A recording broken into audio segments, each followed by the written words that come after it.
इयत्ता 7वी प्रज्ञाशोध परीक्षा विषय इंग्रजी.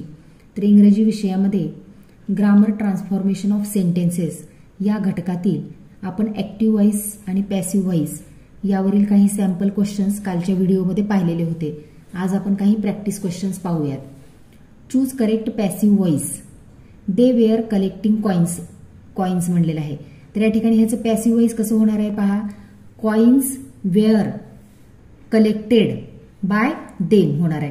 म्हणजे पर्याय क्रमांक 4 मध्ये आहे पहा इथं. Coins were collected by them. Choose correct active voice. A camera is bought by him म्हणले. मग आता हिम जे आहे ते शेवटी आहे वाक्याचं, हे आपल्याला सुरुवातीला घ्यावं लागणार आहे. हिमचं काय होणार, ही होणार, ही. आणि इथं बॉट आहे क्रियापदाचं पास्ट पार्टिसिपल रूप, तिसरं रूप दिलेलं आहे. ह्याचं आपल्याला काय घ्यावं लागणार आहे, मूळ क्रियापद घ्यावं लागणार आहे. म्हणजे ही बाईज अ कॅमेरा. आता ह्याच आपण पॅसिव्ह व्हॉइस केलं तर कसं येणार आहे, a camera is bought by him येणार. Choose correct passive voice. She drinks water. आता हे प्रेझेंट टेन्स मधलं वाक्य आहे, आपल्याला पॅसिव्ह व्हॉइस मध्ये करायचं आहे. आता वॉटर जे आहे ते पहिल्यांदा येणार. Water is drunk. ड्रिंकचं पास्ट पार्टिसिपल रूप काय येणार, ड्रंक बाय हर. म्हणजे पर्याय क्रमांक 2 water is drunk by her. Choose correct verb to complete sentence. These computers dash in Korea. आपल्याला क्रियापद मेक दिलेलं आहे, तर ह्याचे योग्य रूप कोणते येणार, these computers are made in Korea. म्हणजे पर्याय क्रमांक 2 येणार. Decide whether the sentence written in active or passive voice. She is reading the newspaper. आता हे जे वाक्य आहे ते ॲक्टिव्ह आहे का पॅसिव्ह व्हॉइस मधलं आहे ओळखायचं आपल्याला. तर इथं वाक्यामध्ये बायचा वापर केलेला नाही पहा, आणि क्रियापदाचं तिसरं रूप सुद्धा नाही. म्हणजे हे कोणतं असणार आहे, ॲक्टिव्ह व्हॉइस. पर्याय क्रमांक 1. Choose correct verb from. The window dash by a student. Are being shut, is being shut, is being shutting, were being shutting. The window is being shut येणार. पर्याय क्रमांक 2. Choose the correct alternative from the given sentence. Paper dash made from wood. तर या ठिकाणी कोणतं येणार सांगा, paper are येणार का वेअर विल इज. तर paper is made from wood येणार. Choose correct passive form of verb. One day English dash everywhere. या ठिकाणी आपल्याला क्रियापद दिलेलं आहे स्पीक. ऑप्शन पहा, speaks, will be speaking, will be spoken आणि इज स्पोकन. तर one day English is spoken everywhere.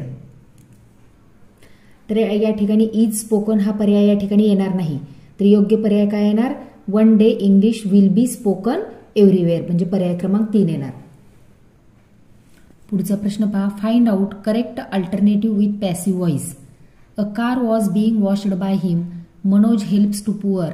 I will finish my work. A rat had killed by me. तर या ठिकाणी पहा, a car was being washed by me हे passive व्हॉइसचं वाक्य बरोबर आहे. Choose correct option. A dictionary dash by student. Uses, in using, was used, was using. तर a dictionary was used by student येणार. Find out correct alternative with active voice म्हणलेलं आहे. Snow has covered all the roads. A song was sung by her. The plan was made by him. Let the poor be helped.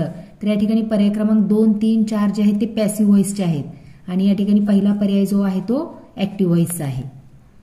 Choose correct passive voice. I will visit the place. तर आता ह्याचं passive voice कसं होणार सांगा, the place सुरुवातीला येणार. The place will be visited by me. तर पर्याय क्रमांक 3 आहे पहा, the place will be visited by me.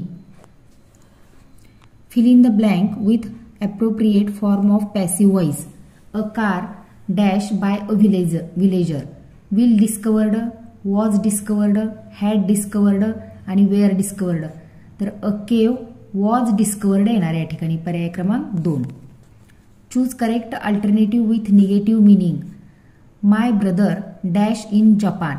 तर या ठिकाणी आपल्याला क्रियापद दिलेलं आहे एज्युकेट. तर या ठिकाणी पहा निगेटिव्ह मिनिंग म्हणलेलं आहे. मग या ठिकाणी इज नॉट एज्युकेटेड येणार. पर्याय क्रमांक 4. Which one of the following alternative is incorrect one. A surprise was given by the teacher. The answer were provided. Anil was beaten soundly. Female scientist are given scope in situation. तर या ठिकाणी incorrect one म्हणलेलं आहे. तर हे पर्याय क्रमांक 2 जे आहे द आन्सर वेअर प्रोव्हाइडेड हे इनकरेक्ट आहे. फाइंड आउट इनकरेक्ट पेअर, या ठिकाणी पण इनकरेक्ट पेअर शोधायचा आहे आपल्याला. A cheat can copy your handwriting active voice. The king was deeply touched passive voice. They made potato chips active voice. Patil sir was sent for the first period active voice. तर या ठिकाणी पर्याय क्रमांक 4 जे आहे ते योग्य आहे ऍक्टिव्ह व्हॉइसचं.